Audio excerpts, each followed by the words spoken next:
돈산동 동아선입니다. 이제 수능 체크법. 이게 국어를 읽는데 그냥 전부 다 싸그리 읽는 학생에게 국어 문제를 푸는데 키워드가 되는 게 뭔가를 알려줘야 싸그리 읽더라도 입체감 있게 나머지는 빠르게 읽고 이 키워드가 되는 데는 이제 핵심으로 체크하면서 읽으니까 이 키워드를 찾는 법을 트레이닝 하는 중입니다. 이제 첫 번째로 2004, 2003 밑에 듣기 평가가 있었는데 없어졌더라도 이렇게 선택지를 어떤 식으로 비교하는지를 배우게 하느라고 이게 듣기 평가 문제를 풀게 하는데 여기에서 요거요.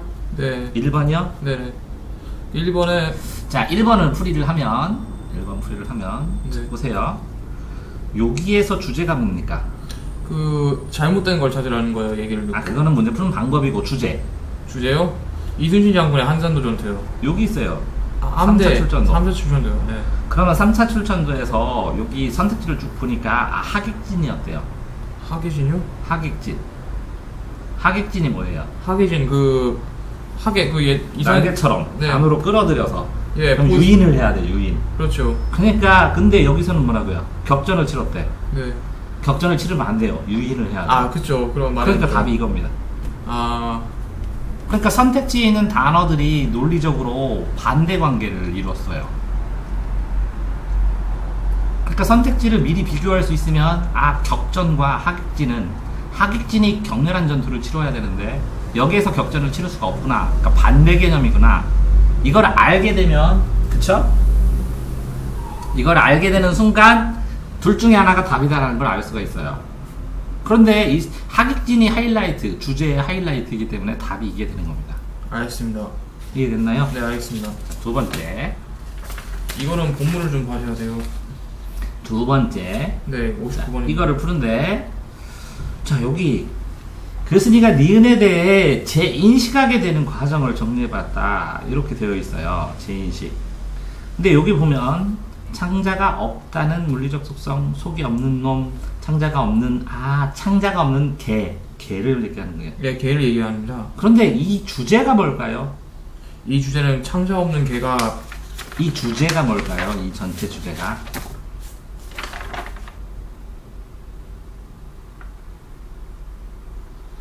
국어를 풀 때는 이것도 그래요. 이것도 주제로 풀었지만 이것도 주제 관련 문제죠. 네, 그렇습니다. 자, 그러면 이것도 주제예요. 그럼 이 개가 나온 글을 주제로 이게 간단하게 정리하면 뭐라고 얘기할 수 있을까요? 그럼 주제가 어려우면 줄거리가 뭘까요? 줄거리는 저자가 개 그림을 맨날 친구한테 사준다는 내용을 말을 했어요. 네. 그러면서 이 시 내용을 썼는데 여기서 창자 없는 개가 참으로 부럽다는 말을 썼어요. 네. 왜냐면 염치가 없다는 거니까 이 말이. 네. 고통을 모른다는 건데 내가 봤을 때 이 시구를 이용한 이유가 뭐냐면은 단장의 비를 모른다는 때문에 내 신금을 울리기 때문이라는 말을 했어요. 그렇기 때문에 걔가 일단 그리기로 쉬우면서 걔에 대한 동정심 비스무리한 게 있었던 거예요, 이 사람들이. 그래서 여기에 끝에 보면 뭐라고 나와요? 주제가 걔는 확실히 좋은 화제다. 네.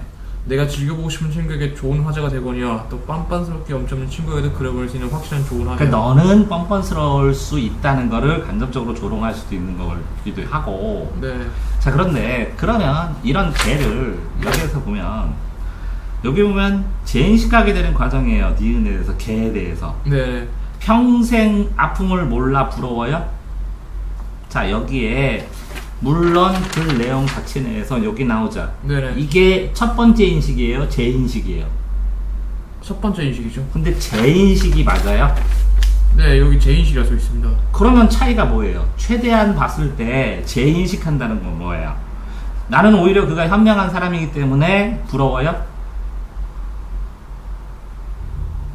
자, 그러니까 개에 대해서 썼는데 처음에는 부럽죠. 네네. 아픔을 모르겠다 이렇게. 네네. 근데 아픔을 모르는 게 진짜 부러운 거예요? 말이 안 되죠. 뻔뻔한 친구한테 보낸다 그랬죠. 네. 재인식했을 때. 아. 그러면 부러운 거는 이거고 이렇게 부럽다고 썼지만 첫 번째는 나중에 전부 종합평가했을 때 이 개가 부럽냐는 거지. 이거 그럼 돌려 말한 거겠네요. 네. 그러니까 이 여기에 있던 거를 이렇게 뒤에서 판단했을 때 처음에 내가 이걸 발견했을 때는 이렇게 됐지만 이런 깨달음을 통해서 이런 결론을 얻었다 하는 이 결론 부분이 재인식인데 네네. 이 부러운 거는 요 앞에 부분이었죠. 일시적인. 그러니까 순서상으로 틀리죠. 전체 구성상에서.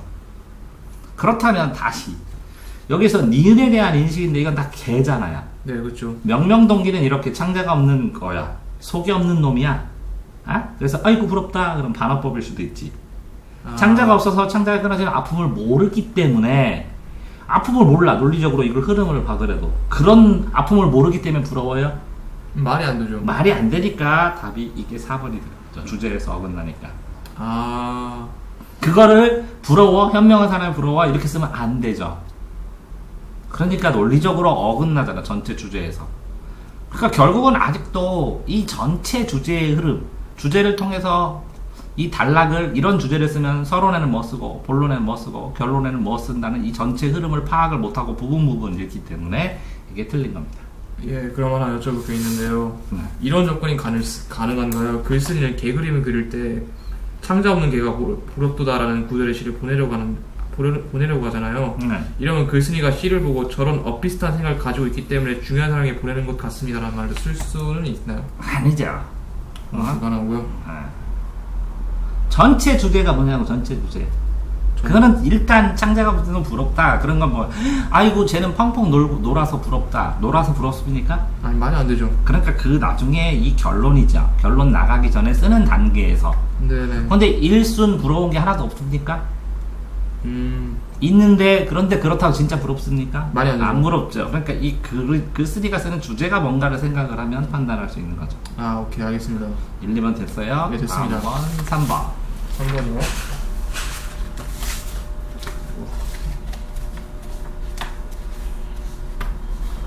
다시 1번. 여기 있습니다.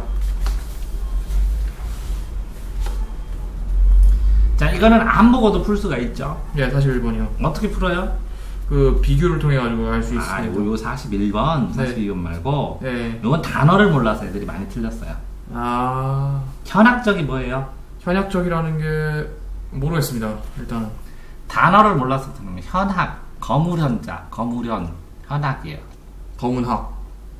거물현인데 현자가 이게 현묘할 현자예요. 현묘하다. 그럼 뭐예요? 철학, 현학, 철학, 철학, 형이상학. 그럼 이 현학적이 뭐예요? 철학적이고 형이상, 형태가 있으나 위에 상학, 형이상학으로 차원이 높은 철학적 이런 얘기를 얘기하는 거예요. 현학이. 그러면 여기에 보면 허다 영재, 많은 영재, 그래서 허물이 없고자 하는 화자의 삶의 태도는 현학적이라고 비판할 거야. 그러면 이게 현학적이에요? 허물이나 없고자 하는데 허물이 뭐예요? 허물이 좀 흠이나 이런 거. 흠만 없으면 되는데 흠만 없으면 돼. 아, 그럼 허다영재는 이렇게 비판하면 안 되겠네요. 오히려 같은 과제. 허물이 없고자 사는 거는 소박한 사람 아니에요? 아. 근데 삶의 태도가 현학적, 현학적이라는 단어와 허물이라는 단어만 연결해서 이게 논리적으로 안 맞는데, 그러니까 험만 없고 살려고 한다. 그런데 이게 철학적이냐 아니냐 요것만 보면 됩니다. 허물이 없고자 하는 건 현학하고는 관련이 없는 거네요. 현학은 논리적으로 따지고 철학적으로 따지고 존재론 따지고 이런 거잖아요. 네네. 현학적, 철학적, 형이상학적, 뭐 고답적, 아주 높은 수준, 고답적 이런 단어가 비슷한 단어예요. 그래서 현학적이란 단어가 모르는 아이들이 다 틀렸어요. 그 당시에 틀릴 때. 그럼 허물이 없고자 하는 논리하고는 먼 거네요. 그 허물이 없고자의 주제가 뭐예요? 찾아서 A에서 B에서 오랜만에 천하의 허다영재를 소견 말씀할까. 사실 제가 이거 독해가 좀 안 됐어요. 천하의 허다 영재들이 있는데 걔들을 속여서 속여서 말씀을 하실 거였으니까 옳은 말을 하셨겠죠. 이런 뜻이죠. 또 인성이 어찌다 하니 진실을 옳은 말이 진실로 옳은 말로 한다고요. 순풍이 죽다. 이건 뭐예요? 뭐라고요? 순풍이 죽다 하니 진실로 거짓말이. 순풍, 그럼 순풍 밑에 있잖아요. 순박한 풍속이 죽다. 땡땡이 치는 거는 10% 정도 영향 줘요. 시험 문제 풀 때. 예, 알겠습니다. 순박한 풍성이 죽었다 하니 진실로 거짓말이다. 그런 말 없다. 순박한 풍성도 죽지 않는다. 그 다음에 허물이나 업고자는 어디 나오냐고요? 여기죠. 네네. 어떻게 살았어요? 연하를 집으로 삼고 풍월로 멋을 삼아. 그게 무슨 뜻이에요? 뭐 그러면은 뭐 안 빈낙도 하겠다는 거겠죠. 자연 속에 안빈낙도 하고 태평성도에 자연 속에 자연을 자연과 즐기는 걸 병으로, 이게 연하고질 질병. 자연을 사랑한다고 그냥. 그러면 이 중에 일을 할 때 허물 그냥 자기 비난받을 일만 안 하고 그냥 자연 속에서 묻혀서 살겠다. 그런데 이게 엄청 철학적이에요? 아니요. 실제로는 철학적인데, 현학이라고 했을 때는 철학보다 더 현묘한, 복잡한 정신작용을 많이 하는 이런 얘기예요. 아, 그 수준이 좀 다른 거네요. 예, 철학, 현학. 그러니까 이거랑 다르겠죠. 네네. 됐나요? 네. 또 4번. 아직 남아있어요. 제가 진짜 묻고 싶었던 거는, 여기 보면은, 연하와 풍혈은 황유 대상으로 자연물을 보이고, 자연이다. 네, 이것까지 알 수 있어요. 뭐 향유라는 게 대충 뭐 안민낙도 뭐 이런 거겠죠. 근데 문제는 D의 청산과 유수는 깨달음을 주는 자연물로 보이라 했거든요. 여기 D를 여기다 제가 썼고요. 청산과 유수가 공부의 공부.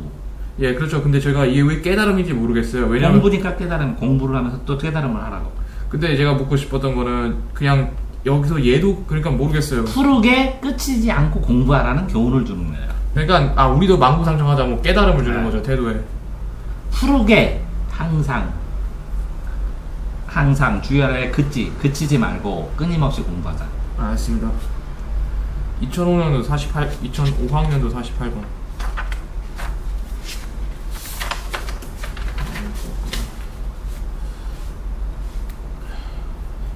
하늘 그 과정에서 각각의 관점이 가지고 있는 부정적 측면도 지적하고 있고, 여기 파란색 글씨야. 파란색 글씨 참조하시면 되고요. 파란 글 문제는 한 관점에는 아무런 비판 없이 관점을 소개만 했어요. 여기서 보면은 만일 사설 내용에 대한 해석이 어떤 권위에 의해 고정되어 있다면 이면을 그리는 일이란 이미 고정되어 있는 해석을 음악적으로 반복하는가. 여기는 이면 그리는 거잖아. 하나가 고정되면 이면, 고정과 변화. 예, 이면이 여기 그 참고로 배경이라. 그러니까 고정과 변화를 얘기해줬죠. 네네. 그럼 이거는 이러한 생각을 자칫 미숙한 소리로 합리적 논리로, 그 앞에 뭐라고요? 독창적인 건 변화. 네네. 변화 반대는 고정. 변화 만드는 고정. 그럼 똑같은 관점이네. 아니죠. 이거는 그렇다면 이거 사실 사설에 대한 해석이 고정된 것이 아니라고 생각해요. 고정과 변화. 예, 얘는 고정이고 얘는 변화예요. 그러니까 고정과 변화를 비교해서 하나의 관점이죠. 네네. 자, 고정된 거 아닌 거는 뭐예요? 고정된 거 아닌 건 뭐예요? 변화. 그러면 고정을 얘기하면 당연히 변화를 떠올리니까 하나의 관점이죠. 변화를 떠올리면 당연히 고정이 되니까 고정을 생각할 수 있으니까 하나의 관점이죠. 그렇다면 이 과정에서 가까이 가지고 있는 부정적 측면도 지적하고 있다는 것은 이거 외 선생님 말을 한 관점 외에도 다른 관점이 존재한다는 건데, 네. 여기서 그 관점을 좀 찾아줄 수 있으신가요? 제가 고정과 변화가 하나의 관점이에요. 네. 그렇다면 다른 자, 평등 반대는 뭐예요? 차별. 평등 반대가 차별. 그러니까 평등하다, 차별하다. 그럼 이게 두 개의 관점이에요? 아니요. 이게 하나의 관점이에요. 이게 하나의 관점이에요. 그러니까 여기 자, 고정했을 때의 장점은 뭐고, 고정했을 때의 단점은 뭐고, 변화했을 때의 장점은 뭐고, 변화했을 때의 단점은 뭐고, 이렇게 썼다고요, 글을. 그러면 가까이 가지고 있는 부정적 측면이라고 하면은 이 고정했을 때의 부정적 측면은 썩거나 변화가 없어, 발전이 없어. 네네. 변화했을 때의 부정적 측면은 고정된 거에서 이게 흔들려, 불안해. 예. 여러 가지 형태. 거기서 제가 의문이 들었던 건데요. 네. 여기서 보면은 그냥 해석만 이건 이런 것이라고 하면 나오거든요. 각각이라면 전부 다 이게 비판을 해야 했단 말이에요. 각각이니까 고정에 대한 비판, 변화에 대한 네, 근데 비판. 여긴 그게 상관없어. 없어요, 아예. 자, 그러면 뭐만 찾아주면 돼요, 여기서? 여기서 선생님은 그 고정을 비판하는 내용만 찾아주시면 돼요.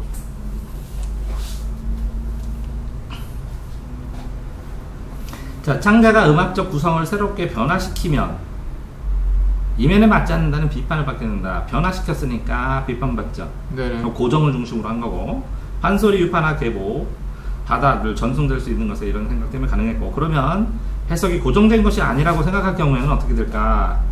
여러 관점으로 기존 음악을 재구성하는 변화를 포기하지 않아도 된다. 이걸 비판으로 볼 수 있을까요? 예. 자, 그런 다음에 여기 보면 이러한 생각은 자칫 자신의 미숙한 소리를 합리화한 논리로, 이게 뭐라고? 이게 그 변화 비판이겠죠. 변화를 비판. 그러면 그 변화를 비판하는 애는 누구야? 고정이겠죠. 고정이죠. 자, 사설 내용이 고정되어 있다고 생각하든 새롭게 해석할 수 있든 이 두 개 다 얘기했고, 그럼 앞에서 이면을 그린다는 말, 나는 음악행위 해당했는데 광경을 묘사했어. 이면이란 여러 가지를 표현했어. 이면을 잘 파악한 후 복잡하게 된 거를 소화하고 평을 들었어. 이에 맞게 잘 그리기 쉬운 일이 아니다. 이면에 맞게 잘 그리는 어떤 소리다. 그대로 표현해야 이면을 그렸다고 생각하는 경우, 이건 뭐라고요? 고정이죠. 네, 그렇죠. 그러면 표현에 제약이 있을 수 있다. 그럼 비판이네.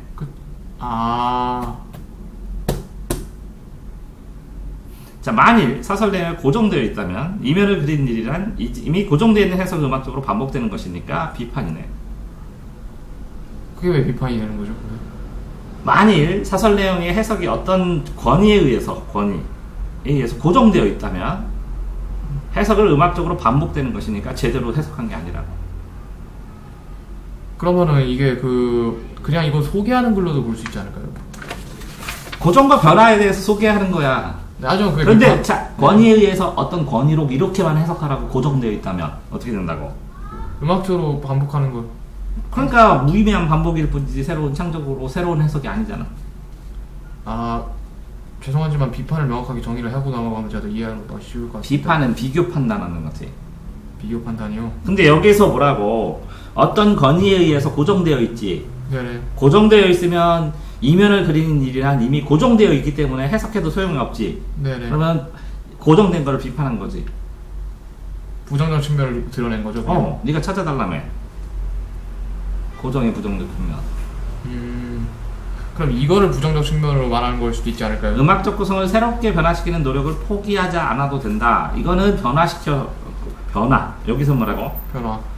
관점을 변화시켜서 고정 말고 변화시키라는 얘기겠지. 그러면 포기 안 하고 해도 되지. 네, 그렇죠. 알겠습니다. 그럼 다 끝났어요? 예, 그래도 여전히 이해가 안 되는 게 권위에 고정되어 있다면 이면을 그리는 일이란 이미 고정되어 있는 해석을 음악적으로 반복하는 것이 된다. 이 말 뉘앙스가 쓸데없이 반복한다고. 해석해봐야 소용없다고. 내가 내 이론으로 고정시키면 네가 해석해봐야 아무 소용없잖아. 내 이론에 맞춰야. 네, 그렇죠. 하지만 여기에는 고정의 단점이지. 네, 당연하죠. 그 단점이 되겠지만 고정의 단점이니까 변화의 장점이지. 변화를 시켜야 된다는 얘기지. 근데 제가 왜 궁금한 건 뭐가 나쁘다 좋다는 뉘앙스가 없어가지고 이걸 비판을 왜 없어? 고정시켜봐야 해석의 반복일 뿐이다. 내가 내 이론으로 정해놓으면 네가 이렇게 해석을 해봐야 소용없다고. 쓸데없는 노력일 뿐이다. 반복해봐야 쓸데없는 노력의 반복이다. 네네. 알겠습니다. 다시 질문해. 그러면은 소개라고 보는 것보다는 내가 소개가 아니라 이게 앞으로 이렇게 될 거기 때문에 의미가 없다 이런 내용이잖아요. 그렇다면 거기까지 근데 글이 이렇게 전개되진 않지 않나요? 이 글 자체로 보면은 글 자체에 권위에 의해서 권위를 효속하면서 니네가 쓸데없이 연구하지 말고 이 교수가 연구한 그대로 그 권위대로 고정되어 있어. 해석하는 방법이. 그러면 이면이란 것은 새로운 면을 찾는 거지. 네네. 새로운 면을 찾은 일은 고정되어 있는 해석을 그냥 따라서 하는 것 뿐이지 새로운 걸 찾았어? 아니죠. 그러니까 고정되어 있는 걸 반복하는 거지. 반박하는 거지. 그래서 이 권위라는 거를 약간 나쁜 측면에서 보기 때문에 그렇게 해석할 수 있을까요?